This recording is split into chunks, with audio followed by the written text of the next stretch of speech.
تو وہ ٹیبلیٹ بھی انسان کو کام کرنا چھوڑ دیتی ہے جن کی بنیاد پر اس کو نیند آ جایا کرتی تھی، اس لیے کہ اس کو اتنے زخم مل چکے ہیں کہ ایک کے سلسلے میں وہ تھوڑا سا مطمئن ہوتا ہے اور اپنے نفس سے اس کو بھلانا چاہتا ہے تو دوسرا سر ابھار لیتا ہے، دوسرے کو بھلانا چاہتا ہے تو تیسرا سر ابھار لیتا ہے، کسی نے کوئی الزام لگایا، کسی نے کوئی الزام لگایا، کسی نے کچھ کہہ دیا، کسی نے حق مار لیا، کسی نے پیسے مار لیے، ہو سکتا ہے کل اس کے حالات تھے تو اس نے ادھار بھی دیے ہوں گے، قرض بھی دیا ہوگا، سماج اور معاشرے کی خدمت بھی کی ہوگی، رشتہ داروں کو بھی مثلا اس نے قرض کے طور پر بھی دیے، ایسے دنیا میں حالات ہوتے ہیں کہ نہیں ہوتے ہیں، لیکن جب اس کے حالات ٹوٹ جاتے ہیں تو وہی جو قرض مانگنے والے تھے، لینے والے تھے، ان کے نام پہ مطلب بے پناہ کام کرنے والے تھے، انہوں نے اس طریقے سے بے رخی اختیار کر لی۔ خدا کی قسم جب انسان کے دروازے پہ غربت دستک دیتی ہے تو پیغمبر اسلام نے فرمایا غربت کفر کے قریب ہے، یعنی قریب ہے کہ انسان پروردگار عالم کا انکار کر دے۔ غربت انسان کے سارے سکون اور سارے اس کو چھوڑ، مثلا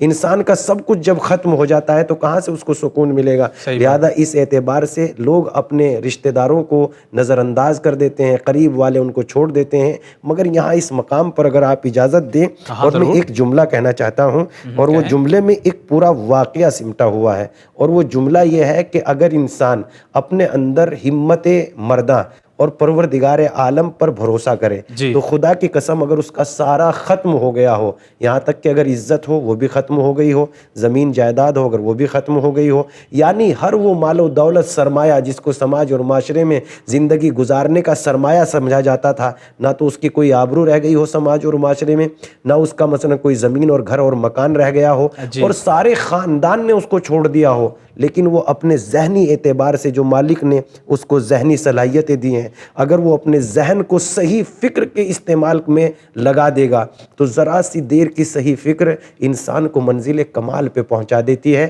اور انسان ایسا منزل کمال پہ پہنچ جاتا ہے کہ پھر اس کو اس منزل کمال پہ لوگ دیکھ کے حیرت تو کرتے ہیں کہ یہ ہو کیسے گیا، اور ان کو یہ نہیں پتا کہ اگر آپ نہ ہوتے تو ان کو یہ اتنا منزل کمال پہ پہنچنا نصیب نہیں ہوتا۔ لوگ یہ سمجھتے ہیں کہ دشمن جو ہماری مخالفت کر رہے ہیں وہ ہمارے دشمن ہیں، میں ان کو دوست سمجھتا ہوں، اس لیے کہ انسان کے اندر پروردگار عالم نے ایک ایسی حس رکھی ہے، ایک ایسی قوت رکھی ہے کہ جتنا اس سے ٹکرائے گا اتنی یہ بڑی طاقت لے کے کھڑا ہوگا۔ اگر انسان جو ہے مطلب اس کو برا کہا ہی نہیں جائے گا تو حوصلے کہاں سے پیدا ہوں گے؟ انسان میں مطلب ابھرنے کے جذبات کیسے پیدا ہوں گے؟ تو یہ لوگ جو مطلب روکنے والے ہیں، برا بھلا کہنے والے ہیں، تو یہ تو انسان کے حوصلوں کو بلند کرنے والے ہیں، بالکل اس پرندے کی مانند جو پرندہ ہوا میں اڑ رہا ہے، پرواز کر رہا ہے، ہوا اس کو روک رہی ہے، ہوا اس کو کھینچ رہی ہے، مگر یہی ہوا اس کی پرواز کا ذریعہ بھی ہے۔ تو یہی لوگ انسان کے بلند بنانے کا ذریعہ بھی ہے۔ تو انسان اگر صحیح اعتبار سے اپنی فکر کو استعمال کر لے تو اس کا سب کچھ واپس آ سکتا ہے، اگر وہ اپنی فکر کو صحیح استعمال کر لے، بس فکر کے اعتبار سے وہ مریض نہ ہو۔ سبحان اللہ۔ یہاں پہ ایک چیز اور ذہن میں پیدا ہوئی، میں پوچھنے سے پہلے یہ بات میں ضرور کہنا چاہوں گا اپنے تمام ناظرین سے، اور میں یہ بات جانتا ہوں کہ ایک ایسا گھر ہے میری نگاہ میں، خدا جانے پتہ نہیں کیوں کہتے ہیں کہ لوگ قیامت پہ ہمیں یقین ہے، جبکہ معلوم ہے قیامت حساب کی جگہ ہے۔ 4 بھائی ہیں، وہ 4 بھائی ہیں، ایک کا انتقال ہوا تو اس کی جو بیٹے ہیں، اب یہ بچے 3 بھائی، اس میں سے کچھ بھائی کہہ رہے ہیں کہ اب جو ہے پراپرٹی 3 میں بڑھ جائے گی۔ دیکھیے ہاں، یہی بات اپنے دور ہو رہے ہیں۔ اب جس انسان نے ان 4 کو پیر پہ کھڑا کیا تھا، ایک انتقال ہو گیا، اب بچے 3، اور اس میں سے جو ایک تھا وہ صاحب حیثیت تھا، اس نے اپنے دونوں بھائی کو کھڑا کیا۔ اب یہ دونوں بھائی جب ابھر کر کے شخصیت بن گئے اور یہ جس نے ان کو پیر پہ کھڑا کیا اب وہ ڈاؤن ہو گیا، تو اب یہ ان کا بھی حق ماننے کے لیے راضی ہو گئے اور کہتے ہیں کیا، ہم مسلمان ہیں اور قیامت پہ۔ انسان صرف زبان سے قیامت کا اقرار کرے گا ایک عقیدے کی صورت میں، وہ بھی عقیدہ دل کی گہرائیوں میں نہیں بلکہ زبان کی نوک زبان پر۔ جب انسان صرف نوک زبان سے قیامت کا اقرار کرے گا تو کوئی برائی اس کی نگاہ میں برائی نہیں۔ ہم نے مانا، شریعت نے اجازت دی ہے، اگر بیٹے کا انتقال باپ کی زندگی میں ہو جائے تو سارا حق اس کی طرف پلٹ جاتا ہے، لیکن اس کے باوجود بھی کیا تراحم کوئی جگہ نہیں ہے؟ کیا اپنوں پہ رحم کھانا کوئی مثلا اچھی بات نہیں ہے؟ کیا اسلام نے یہ حکم نہیں دیا کہ اپنوں پہ رحم کھائے؟ تو اگر اسلام نے یہ سارے حکم اور احکام بیان کیے ہیں تو پھر انسان کو ایسا نہیں کرنا چاہیے، بلکہ اس کو اپنوں کی زندگی سنوارنا چاہیے۔ ابھی جو پہلی بات آپ کی تھی اس میں آخر میں جو آپ نے بات کہی، تو کیا کچھ واقعہ ہے ایسا؟ جو آپ نے بیان کیا؟ دیکھیے ہم آپ کی خدمت میں جو عرض کر رہے تھے کہ اگر انسان اپنی ذرا سی فکر صحیح استعمال رکھے اور انسان فکر کے اعتبار سے مثلا مریض نہ ہو جی تو انسان بہت زیادہ ساری کھوئی ہوئی عزت کو پلٹا سکتا ہے۔ میں آپ کی خدمت میں عرض کرتا ہوں، ایک انسان جو بہت زیادہ غریب تھا، غربت نے اس کے دروازے پہ دستک دی ہوئی تھی، اور غربت کے اعتبار سے مثلا راتوں کو فاقے، دنوں کو فاقے، یہاں تک کہ یہ نوبت آ گئی کہ ایک روز بیوی نے کہہ ہی دیا، اب یہ فاقوں سے دن گزارتے گزارتے قوت اتنی جواب دے چکی ہے کہ اب یہ فاقوں بھری زندگی گزارنا دشوار ہو گیا۔ اچھا ٹھیک ہے، کیوں نہیں آپ پیغمبر اسلام صلی اللہ علیہ وآلہ وسلم کے پاس چلے جاتے تاکہ پیغمبر اسلام سے اپنی بات عرض کرتے، اور پیغمبر اسلام آپ کو منع نہیں کریں گے۔ پیغمبر اسلام ہو سکتا ہے کچھ عطا کر دے اور ان کی عطا کی ہوئی میں ہماری زندگی گزر جائے، لہذا اس شخص نے بھی پہلے تو اپنی خودداری کو سمیٹا، اور خودداری کو سمیٹنے کے بعد ہزاروں ارادے اور ہزاروں ضمیر کے ہزاروں درجوں کو روندنے کے بعد، کچلنے کے بعد اس نے تیاری کی۔ یقیناً انسان جب کسی سے کوئی سوال کرتا ہے تو نہ جانے ضمیر کے کتنے ضمیر کو اس کو کچلنا پڑتا ہے، اور اس کے بعد کہیں جا کے اس کی زبان سے سوال جاری ہوتا ہے۔ یعنی میں ان کی بات کر رہا ہوں جو معاشرے میں خوددار قسم کے لوگ ہیں، جنہوں نے اپنی عادت بنا لی، وہ تو ہاتھ پکڑ لیتے ہیں، خود ہی جیب تک میں بھی ہاتھ ڈال دیتے ہیں۔ ایسا نہیں ہونا چاہیے، اپنی ضرورتوں کو دور سے بیان کرو، کسی کا ہاتھ پکڑنا زبردستی کرنے کی کوئی ضرورت نہیں ہے۔ اگر میری بات کو کچھ ایسے انسان سن رہے ہیں کہ جو سوال کے اعتبار سے اس حد تک پہنچ جاتے ہیں کہ ہر اعتبار سے اپنے سوال کو منوانا چاہتے ہیں، اپنی ضرورت کو دوسرے سے پورا کرانا چاہتے ہیں، تو وہ کسی پہ بار نہ بنے۔ پیغمبر اسلام صلی اللہ علیہ وآلہ وسلم نے ارشاد فرمایا، انسانوں میں سب سے بدترین انسان وہ ہے جو اپنا وزن دوسروں کے کندھوں پہ رکھ دے، اپنا وزن دوسروں کے کندھوں پہ ڈال دے، یعنی اپنی زندگی کا وزن۔ جیسا کہ امام نے ایک آپ کے صحابی تھے جناب صعصع بن سوحان، جن کے بارے میں امام علی علیہ السلام نے اس وقت جب آپ بستر شہادت پر مثلا چند لمحوں کے لیے ابھی آپ کی گفتگو جاری تھی، تو جناب صعصع بن سوحان نے آپ کو سلام، چونکہ بھیڑ اتنی تھی کہ آپ امام علی علیہ السلام تک نہ پہنچ سکے، تو امام تک انہوں نے اپنا سلام بھجوایا، تو امام نے بھی جواب سلام دیتے ہوئے فرمایا، صعصع تم بہت اچھے آدمی تھے، تم وزن تو کم تھے اور تقویت تم سے بہت زیادہ ملتی تھی، یعنی تمہارا بار کم تھا۔ یہ بیچارہ غریب آدمی پیغمبر اسلام صلی اللہ علیہ وآلہ وسلم کی خدمت میں آیا۔ آنے کے بعد اللہ کے رسول مسجد نبوی میں خطبہ دے رہے تھے، جیسے یہ دروازے میں آیا پیغمبر اسلام نے اس کی طرف دیکھا،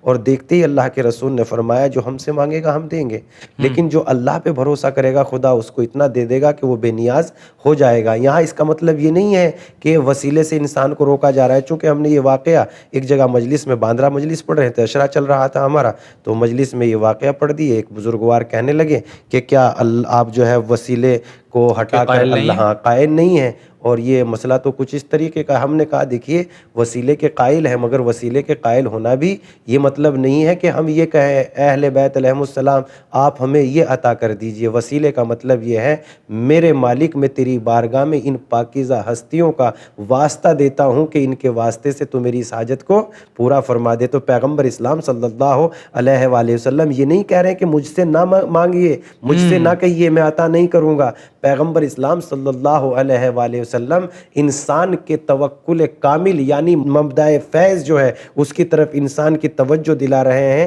کہ پروردگار عالم کی جانب انسان کی اتنی توجہ ہونی چاہیے، جو مجھ سے مانگے گا میں ضرور اس کو عطا کروں گا، لیکن جو اپنے پروردگار پہ بھروسہ کر لے گا پروردگار عالم اس کو اتنا عطا کر دے گا، وہ بے نیاز ہو جائے گا، کسی کا محتاج نہیں رہے۔ اس نے یہ جملہ سنا، جملہ سننے کے بعد اپنے گھر پلٹ گیا، اپنی باتوں کو دبا لیا، ہاں اپنی باتوں کو دبا لیا، اپنے گھر کی طرف یہ واپس ہو گیا۔ پھر دوسرے دن، پھر 2 دن کے بعد، اس لیے کہ غربت تو روز ٹوکے مارتی ہے، انسان کو نہ جینے دیتی ہے نہ مرنے دیتی ہے۔ اگر مرنے کا احساس بھی اس کے یہاں پیدا ہو جاتا ہے تو دوسروں کی زندگیوں کے لیے زندہ رہنا پڑتا ہے۔ دیکھیے کچھ نظام خلقت ایسا ہے کہ تنہا اپنے لیے زندگی گزاری تو کیا گزاری، دوسروں کے لیے۔ میں نے ایک کمپنی میں جا رہا تھا، کسی کمپنی میں، تو دیوار پہ لکھی ہوئی ایک بات میں آپ کی خدمت میں عرض کرتا ہوں، جس نے یقیناً میری توجہ کو بہت زیادہ اپنی طرف مبذول کر لیا۔ دیا. اس میں متن اس طریقے سے جملہ لکھا ہوا تھا, سوچو تمہاری وجہ سے دوسرے بھی غم میں پڑ سکتے ہیں. یعنی تمہیں جو اذیت پہنچے گی وہ تنہا تمہیں اذیت نہیں پہنچے گی, والدین کو بھی اذیت پہنچے گی, بھائی بہنوں کو بھی اذیت پہنچے گی, دوسرے رشتہ دار ہیں ان کو بھی اذیت پہنچے گی. اور ہمارے یہ جو ریلوے ڈپارٹمنٹ ہے وہ چیخ چیخ کے کہہ رہے ہیں لوگوں سے, بھائی چھت پہ سواری نہ کرو, گیٹ پہ نہ لٹکو, تم تو چلے جاؤ گے لیکن تمہاری وجہ سے پورا گھرانہ پرابلم میں آ جائے گا. حکومت کو ظاہر سی بات ہے اثر پڑتا ہے, لہٰذا یہ پیغمبر اسلام نے یہ فرمایا تو یہ واپس ہو گیا, اور واپس ہو گیا تو بے سکونی پھر وہی. اس کے بعد 2 دن کے بعد پھر اس کے بیوی نے کہا کہ آپ کیوں نہیں پیغمبر اسلام سے کہہ دیتے, گئے تھے تو کہا کیوں نہیں. یہ شخص پھر ہمت کر کے آیا, اور جیسے ہی پیغمبر, اس دن بھی یہی ماجرا ہوا کہ پیغمبر مسجد النبوی میں خطبہ دے رہے ہیں, شخص جیسے ہی دروازے میں داخل ہوا اللہ کے رسول نے دیکھا, دیکھنے کے بعد پھر وہی جملہ فرمایا جو ہم سے مانگے گا ہم اس کو ضرور عطا کر دیں گے, لیکن جو اللہ پہ بھروسہ کرے گا اس کو خدا بے نیاز کر دے گا, وہ کسی کا مثلاً محتاج نہیں. اور یہیں پہ ایک چیز اور ظاہر ہو رہی ہے, جو لوگ کہتے ہیں کہ حضور علم غیب نہیں جانتے تھے, تو یہ کیا ہے؟ وہ تو قرآن مجید کے اعتبار سے بھی ثابت ہے. لہذا یہاں پر جو ہے یہ واپس چلا گیا, اور جب واپس چلا گیا دوسرے دن پھر بیوی کے کہنے سے پیغمبر اسلام کی خدمت میں آیا. اللہ کے رسول نے پھر وہی فرمایا جو ہم سے مانگے گا ہم دیں گے, لیکن جو اللہ پہ بھروسہ کرے گا خدا اس کو اتنا عطا کر دے گا کہ وہ بے نیاز ہو جائے گا. یہ سننے کے بعد یہ پھر دوبارہ چلا گیا. دوبارہ جانے کے بعد وہی گھر میں خاک, وہی غربت کی پریشانی, وہی فاقوں کی زندگی. انسان کب تک اس سے مقابلہ کرے؟ ایک دن پھر جھوجنے کے بعد پھر ان کی زوجہ نے کہا اس مرتبہ پکا وعدہ کرو کہ اس مرتبہ تم پیغمبر اسلام سے کہہ دو گے. اس نے کہا ٹھیک ہے وعدہ کرتا ہوں. یہ پیغمبر اسلام صلی اللہ علیہ وسلم کی خدمت میں آیا. جیسے ہی آیا اللہ کے رسول پھر خطبہ دے رہے ہیں, پھر نگاہ دیکھی دروازے میں یہ موجود تھا. پیغمبر اسلام نے پھر وہی فرمایا جو ہم سے مانگے گا ہم عطا کریں گے, لیکن جو اللہ پہ بھروسہ کرے گا خدا اس کو بے نیاز کر دے گا, وہ کسی کا محتاج نہیں رہ جائے گا. لہذا اس نے کہا ٹھیک ہے ہم ابھی کچھ نہیں کہیں گے. یہ اپنے گھر کی تنہائیوں میں واپس لوٹ گیا, وہی غربت زدی کی زندگی. اس نے ایک مرتبہ اپنے آپ سے سوچنا شروع کیا میں کر کیا سکتا ہوں, اپنی فکر کا استعمال کیا. ابھی تک یہ صرف یہ دوسروں کی جیب پہ نگاہ رکھے ہوئے تھا, ابھی یہ اپنی عقل کا استعمال نہیں کر رہا تھا. ابھی اس کی نگاہ میں صرف یہ تھا کہ کوئی دے دے, لہذا کوئی دینا والا نہیں ہے, اگر دے بھی دیا ہے تو وہ چند لمحوں کی بات ہے. اب اس نے اپنی قوت فکر کو سمیٹا, اور قوت فکر کو سمیٹنے کے بعد اس نے اپنے آپ سے معلوم کیا میں کر کیا سکتا ہوں. اس کی فکر نے اسے کہا دولت تجارت تو تم کر نہیں سکتے, اس لیے کہ تجارت کے لیے دولت چاہیے, دولت ہے نہیں, غربت ہے, اور ادھار کو اس لیے نہیں دے گا کہ تمہارا بھرم نہیں ہے, اس لیے کہ ادھار غربت زدوں کو نہیں ملتا, ادھار تو مالداروں کو ملتا ہے. لہذا تمہارے پاس ہے کیا جو تمہیں کوئی ادھار دے گا؟ ادھار بھی تمہیں قرض تو دے گا نہیں, جبکہ خداوند عالم نے قرض کا حکم بھی دیا ہے. قرض تو تمہیں کوئی دے گا نہیں اس لیے کہ تمہارا بھرم نہیں ہے, لہذا تم کر کیا سکتے ہو؟ اس کے ذہن میں فوراً ایک بات آئی کہ پروردگار عالم نے جو مجھے ہاتھوں پیروں کی طاقت دی ہے اس طاقت کو کیوں نہ میں استعمال کروں. اور استعمال کرنے کی نیت سے اس کے ذہن میں یہ بات آئی میں کیوں نہیں صحرا میں چلا جاتا, میں کیوں نہیں جنگل میں چلا جاتا اور وہاں سے لکڑیاں کاٹ کے لاؤں تاکہ اس کو بازار میں فروخت کر دوں. لیکن لکڑیاں کاٹنے کے لیے بھی تو مجھے کلہاڑے کی ضرورت ہے. بس یہیں سے جب اس نے اپنی فکر کو صحیح کیا, یہیں سے نزول رحمت پروردگار کا آغاز ہو گیا. اور جب اس نے فکر کو شروع کیا تو پڑوسی کے دروازے گیا, دق الباب کیا, کہا بھائی مجھے کیا وقتی طور پر آپ اپنا کلہاڑا دے سکتے ہیں؟ نے کہا بالکل دے سکتا ہوں. کلہاڑا وقتی طور پر دے دیا. یہ جنگل گیا, جنگل جانے کے بعد اس نے سوکھی لکڑیوں کو کاٹا, بازار میں لے کے آیا تو 1 درہم کی بک گئی. 1 درہم میں سے اس نے 50 پیسہ یعنی آدھا درہم اپنے خرچ کے لیے استعمال کر لیا, اور آدھے درہم کو اس نے مثلاً بچت کے طور پر رکھ دیا. 1 دن گیا, 2 دن گیا, 3 دن گیا, ہر روز اس پہ آدھا درہم بچتا رہا تو ایک دن اس کے پاس 2 درہم جمع ہو گئے. یہ پڑوسی کے پاس گیا, بھائی یہ کلاڑا آپ اپنا واپس لے لیجئے, لیکن اگر آپ اس کو میرے ہاتھ فروخت کر دیں تو میں خریدنے کے لیے تیار ہوں. کہا آپ اس کی کیا قیمت دیں گے؟ نہیں قیمت تو آپ ہی لگائیں گے, آپ بتائیے آپ اس کی کیا قیمت لیں گے. کہا اگر مجھے اس کے 2 درہم کہیں سے مل جائے تو میں اس کو دینے کے لیے تیار ہوں. مالک نے تو اس سے 2 درہم پہلے سے ہی دے دیے تھے, اس نے 2 درہم اس کو عطا کر دیا. کلاڑا اس کی اپنی ملکیت ہو گیا. جب اس کی ملکیت ملکیت کلہاڑا ہو گیا، یہ روز جنگل میں جانے لگا، اب روز بروز اس کی آمدنی شروع ہو گئی، 50 پیسے یعنی آدھا درہم کی اس کی آمدنی شروع ہو گئی، مہینہ 2 مہینہ سے 6 مہینہ گزرتے رہے، یہاں تک کہ اس نے ایک غلام خرید لیا، اب یہ 2 بار لانے لگے، ایک یہ خود اور ایک اس کا غلام، اس کے بعد اس نے ایک اونٹ خرید لیا، اب یہ 4-6 بار لانے لگے، غلام پہ غلام، اونٹوں پہ اونٹیں خریدتے گیا، کام کرتے گیا، یہاں تک کہ اتنا ہو گیا اس کے پاس، اتنا ہو گیا کہ اب اس کے پاس مثلاً ان جگہوں پہ اونٹ کہاں باندھے، غلام کے اعتبار سے بے پناہ اس کو بے نیاد کر دیا۔ یہ سفر پہ نکلا، پیغمبر اسلام صلی اللہ علیہ وآلہ وسلم سے اس کی ملاقات ہوئی، اور جب پیغمبر اسلام صلی اللہ علیہ وآلہ وسلم سے اس کی ملاقات ہوئی تو پیغمبر اسلام نے اس کی طرف دیکھا اور مسکرائے، اور مسکرانے کے بعد ارشاد فرمایا، کیا میں نے نہیں کہا تھا جو ہم سے مانگے گا ہم اس کو ضرور دیں گے، لیکن جو اللہ پہ بھروسہ کرے گا اللہ اس کو ایسا بے نیاز کر دے گا کہ کسی کا محتاج نہیں رہ سکتا۔ یہی بات امام علی علیہ السلام اس اپنے چھوٹے سے اور مختصر سے جملے میں فرما رہے ہیں کہ اقربا اور اعزا کو یہ نہ سوچ لینا چاہیے کہ پروردگار عالم نے اسے تمہارا محتاج بنایا ہے، بلکہ جب یہ اس 4 دیواری سے نکلے گا تو خداوند عالم اس کی نعمتوں میں اتنا اضافہ کر دے گا کہ تم سوچ بھی نہیں سکتے، مگر افسوس اس وقت ہوگا کہ جو قریب تھے وہ دور ہو جائیں گے اور دور والے قریب ہو جائیں گے۔ اسی لیے امام نے فرمایا، من زیہ الاقرب اتیہ لہ الابعد، جسے قریب والے چھوڑ دیتے ہیں اسے دور والے اپنا لیتے ہیں۔ واقعی یہ حقیقت ہے، ہم نے اپنی اس چھوٹی سی عمر میں اور ہمارے ناظرین جو تجربے کار جو عمر کے اچھے خاصے حصے کو گزار چکے ہیں، خدا سلامت رکھے آپ تمام لوگوں کو، وہ بہتر جانتے ہیں کہ واقعی ایسے حالات تقریباً کچھ کو چھوڑ کے زیادہ تر لوگوں کے ساتھ میں ایسا ہوتا آ رہا ہے، ہو رہا ہے، اور آنے والے حالات کو دیکھتے ہوئے لگ رہا ہے کہ اور زیادہ ہوگا، کہ حالات جب بدلتے ہیں کبھی کبھی تو ایسا ہوتا ہے کہ اچھے حالات ہو رہے ہیں تو بھی لوگ چھوڑ دیتے ہیں، برے حالات میں تو بہرحال زیادہ تر لوگ چھوڑ ہی دیتے ہیں، تو ایسا نہیں کرنا چاہیے، ہمیں ایک دوسرے سے مل جل کر رہنا چاہیے۔ اگر کوئی قرآن سے یا اسلام کی جو ہسٹری ہم تک آئی ہے اس سے یہ بات آپ ثابت کر سکتے ہیں جو آپ نے کہا جو امام علیہ السلام نے فرمائی ہے؟ ہاں، کہ اپنے چھوڑیں تو غیر اپنا لیتے ہیں۔ دیکھیے، قرآن اور حدیث اور تجربات کے اعتبار سے دنیا میں تو ہر روز ایسے تجربے آپ کے بھی سامنے ہیں اور میرے بھی سامنے ہیں، اور اگر میں یہ کہوں کہ میری بھی زندگی میں ایسے تجربے ہیں یا میرے بھی ساتھ ایسے حالات ہوئے ہیں تو وہی میں بھی کہوں گا، وہ آپ بھی کہیں گے، تو ایسے حالات کا تو روز بروز انسان کو زندگی میں تجربہ ہوتا ہی رہتا ہے، لیکن انسان اپنے حالات کو بیان نہ کرے اس لیے کہ ہو سکتا ہے کہ اس سے اپنے ہی کہیں ناراض نہ ہو جائے اور اپنوں کے ہی دلوں پہ کہیں مثلاً کوئی پریشانی اور زخم نہ لگ جائے، تو اس لیے پیغمبر اسلام صلی اللہ علیہ وآلہ وسلم اس کا بہترین نمونہ ہے قرآن مجید کی بھی روشنی میں، اور خود پیغمبر اسلام صلی اللہ علیہ وآلہ وسلم کی سیرت طیبہ کی بھی روشنی میں۔ پیغمبر اسلام صلی اللہ علیہ وآلہ وسلم نے جو مکے میں پیدا ہوئے تھے ان کو مکے والوں نے کتنا پریشان کیا، یہاں تک کہ مکے والے اتنا پریشان کر رہے تھے کہ خود پیغمبر اسلام صلی اللہ علیہ وآلہ وسلم کے رشتہ دار بھی تھے، اور رشتہ داروں میں خود آپ کا چچا ابو لہب، ابو جہل پیغمبر اسلام کا چچا نہیں تھا بلکہ ابو لہب پیغمبر اسلام صلی اللہ علیہ وآلہ وسلم کا چچا ہے، اور اس کے سلسلے میں قرآن مجید نے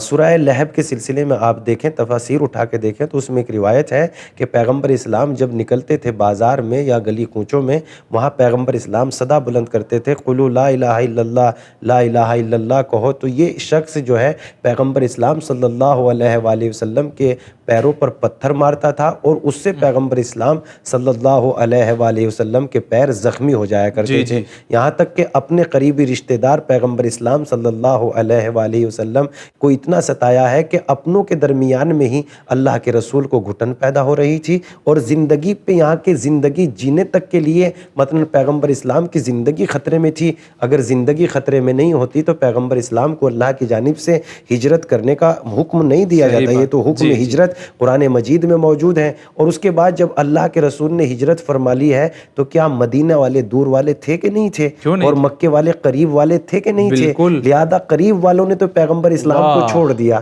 اور دور والوں نے پیغمبر اسلام صلی اللہ علیہ وآلہ وسلم کو اپنا لیا، تو دور والے جب اپنا لیتے ہیں تو جو قریب والے تھے وہ افسوس زدہ ہوئے کہ نہیں ہوئے، اور آخر میں پروردگار عالم نے ایسا کر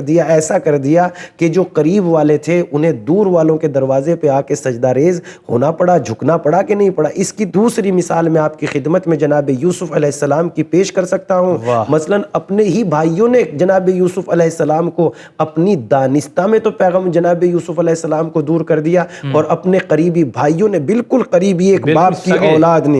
باپ کی اولاد نے جناب یوسف علیہ السلام کو مثلاً چھوڑ دیا، اور دوسرے اور غیروں نے جب جناب یوسف علیہ السلام کو اپنا لیا، تو یہیں سے یہ دونوں واقعے کیا اس بات کی خبر نہیں دے رہے؟ میرے اپنے واقع نہیں ہے، بلکہ یہ تو قرآنی واقعے ہیں، قرآن مجید نے بیان کیے ہیں۔ یہ دونوں واقعے کیا اس بات کی خبر نہیں دے رہے؟ من زیہ الاکبر اتیہ لہ الابعد، جسے قریب والے چھوڑ دیتے ہیں اسے دور والے اپنا لیتے ہیں۔ اور پھر مالک کا نظام یہ ہے کہ قریب والوں کو ان کے دروازوں پہ جا کے سلام کرنا پڑتا ہے، بھلے ہی قحط اور خشک سالی کی بنیاد پر۔ جناب یوسف کے بھائیوں کو نہیں آنا پڑا، اور جناب یوسف علیہ السلام کے سامنے کیا ان کو توہین اٹھانا نہیں پڑی؟ مگر جو نیک اور کریم بندے ہوتے ہیں وہ کبھی بھی اپنے دشمنوں کو بھی مقام معذرت میں لا کے کھڑا نہیں کرتے۔ یہی بات پیغمبر اسلام صلی اللہ علیہ وآلہ وسلم نے فرمائی، دیکھو کسی کو مقام معذرت میں لا کے کھڑا نہ کرو، یعنی ایسا اس کے اوپر کر دو کہ وہ تمہارے سامنے مثلا مقام معذرت میں معذرت کرنے کے لیے اس کو ایسا احساس نہیں دلاؤ، بلکہ بالکل کریمانہ شان سے وہ جھکتے جا رہے تھے، اور جناب یوسف علیہ السلام انہیں سینے سے لگائے جا رہے تھے، نہیں تم میرے بھائی ہو، تم نے کچھ نہیں کیا، میں نے معاف کر دیا، میرے خدا نے معاف کر دیا۔ من زیہ الاقرب اتیہ لہ الابعد۔ بہت شکریہ ادا کرتے ہیں، مختصر سے وقت میں بڑی باتیں آپ نے ناظرین تک پہنچا دی۔ آپ کا بھی بہت بہت شکریہ۔ ناظرین اجازت دیجیے، انشاءاللہ اگلے ایپیسوڈ میں حاضر ہوں گے تو اگلے کلمے کی تفسیر آپ کی خدمت میں پیش کریں گے۔ فی الحال آپ دیکھتے رہیے چینل ون۔ خدا حافظ۔ المؤمنین مولا علی علی، امیر المؤمنین مولا علی علی۔